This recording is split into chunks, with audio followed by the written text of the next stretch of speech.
A história da aula de hoje começou em 1865, ano que Mendel apresentou seus dados obtidos de experimentos com ervilhas de jardim à Sociedade de História Natural. O mais extraordinário foi que ele apresentou toda a sua teoria de hereditariedade, sem saber como as características eram transmitidas ao longo das gerações, sem saber o que era DNA, células, cromossomos ou gametas. Tampouco conhecia os termos genótipo e fenótipo. E mesmo assim, provou com maestria todos os seus experimentos e observações. Contudo, seus cálculos ficaram esquecidos durante anos, até que no início do século XX foram redescobertos. E hoje, merecidamente, Mendel é conhecido como o pai da genética. Mendel provou que a hereditariedade ocorre pela transmissão das características de pais para filhos ao longo das gerações. Sendo assim, essas características são transmitidas através da meiose, durante a formação dos gametas e posteriormente após a fecundação. Ele utilizou as ervilhas de jardim da espécie Piso sativa. Ele escolheu essas ervilhas porque possuem um ciclo de vida curto, é de fácil cultivo, produz muitas sementes, ou seja, tem muitos descendentes. E a gente fazer observações com muitos descendentes é o ideal para as análises genéticas. Além do mais, todas as características que ele escolheu é de fácil identificação. Dentre as várias características que ele escolheu para analisar, está o formato das sementes, que temos a semente lisa e a semente rugosa.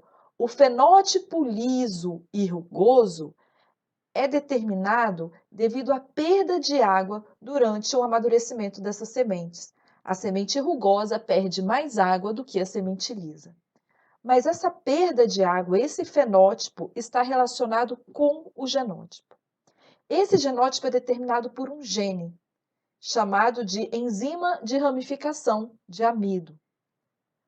Esse gene tem dois alelos. Um alelo que codifica uma enzima ativa e um alelo que codifica uma enzima inativa.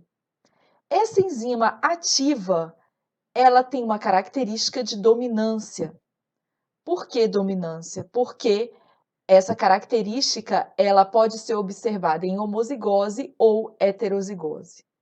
Ao passo que a enzima inativa é uma característica recessiva, porque o genótipo possível é o genótipo homozigoto recessivo. O que acontece? A enzima ativa, ela produz a enzima 1 de ramificação do amido, formando, no final, amilopectina. Então, em resumo, o amido ele consegue ser ramificado. Esse amido é uma fonte energética para a semente, que fica depositado em seu interior. Com o acúmulo dessa amilopectina, a semente acaba acumulando pouca água e no processo de amadurecimento, ela não fica com aspecto rugoso. Com a enzima inativa, a amilose não recebe mais ramificação de amido nenhum. Consequentemente, ocorre um maior depósito de água e ao longo do amadurecimento da semente, essa semente ela fica enrugada. Podemos observar que o genótipo dominante da enzima ativa, ele ocorre mesmo em heterozigose, quando o indivíduo produz uma enzima ativa, representada pelo R maiúsculo, e uma enzima inativa, representada pelo R minúsculo. Mesmo com 50% da quantidade de enzima ativa em relação ao genótipo RR, esse indivíduo ainda consegue produzir amilopectina suficiente para manter a semente lisa.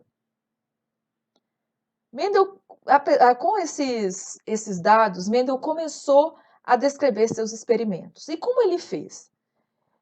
Ele utilizou a autofecundação, que é a união de gametas femininos e masculinos de um mesmo indivíduo.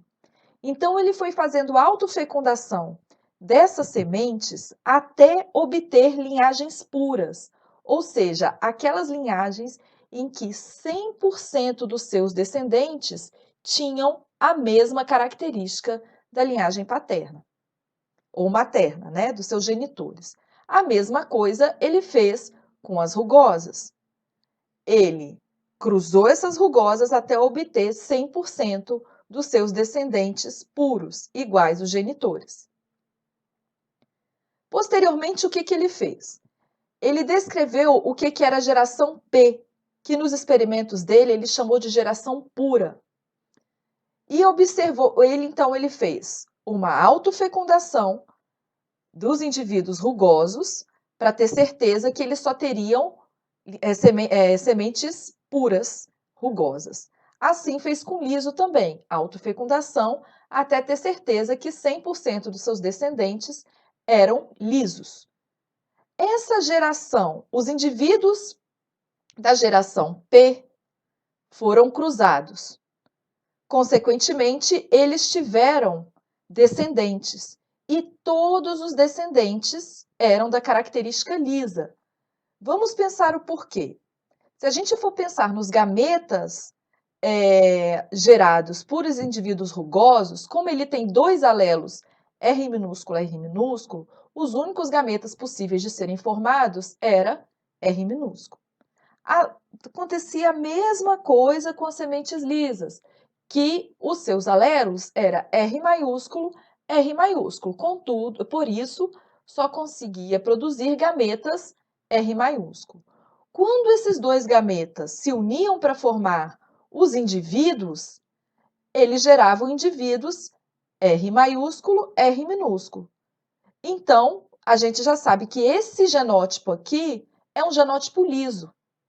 Então, na geração, quando a gente tem o cruzamento dos indivíduos da geração P, que são aqueles indivíduos puros, em F1, que é a primeira geração obtida, tínhamos 100% de ervilhas lisas.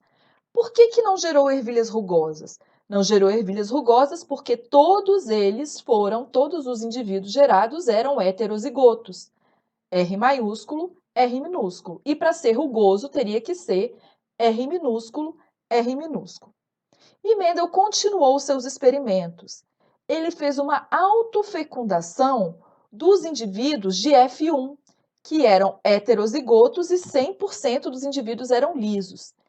E em F2, que era a segunda geração, ele observou novamente o fenótipo rugoso e obteve a proporção fenotípica 3:1, ou seja, a cada 3 sementes lisas, ele tinha uma semente rugosa.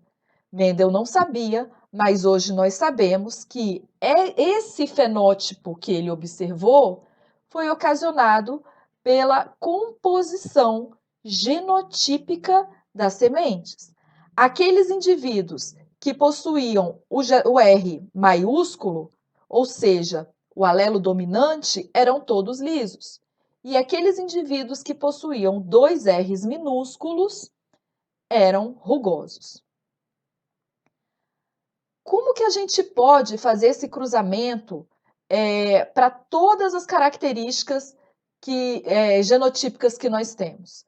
Existe um quadrado chamado quadrado de Punnett.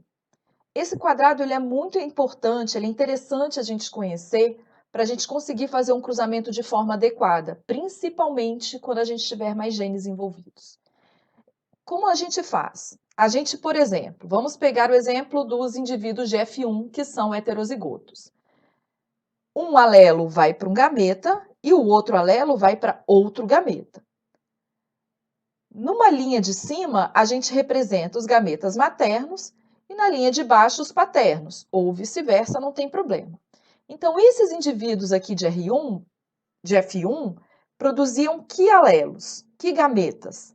Os gametas R maiúsculo e R minúsculo. Então, a gente coloca um gameta, R maiúsculo e R minúsculo, na primeira coluna, e na primeira linha a gente faz a mesma coisa. E a gente faz o cruzamento. Então, a gente vai ter o cruzamento R maiúsculo com R maiúsculo, gerando o genótipo R maiúsculo, R maiúsculo. O cruzamento R maiúsculo com R minúsculo, gerando R maiúsculo, R minúsculo. Aqui é a mesma coisa, R maiúsculo com minúsculo, e aqui R minúsculo com R minúsculo. A gente observa que a gente sempre coloca um gameta de um genitor com gameta de outro genitor, ok? Consequentemente, agora a gente consegue entender a primeira lei de Mendel, que é a transmissão das características hereditárias de um único gene, em que a gente tem a proporção genotípica de 3:1. O que significa isso? Significa, desculpa, que nós temos a proporção genotípica, não, falei errado, fenotípica de 3:1. Então, nós temos 3 indivíduos lisos e um indivíduo rugoso.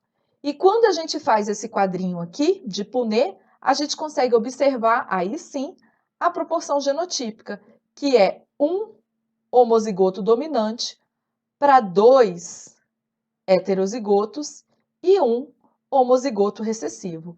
E essa é a primeira lei de Mendel.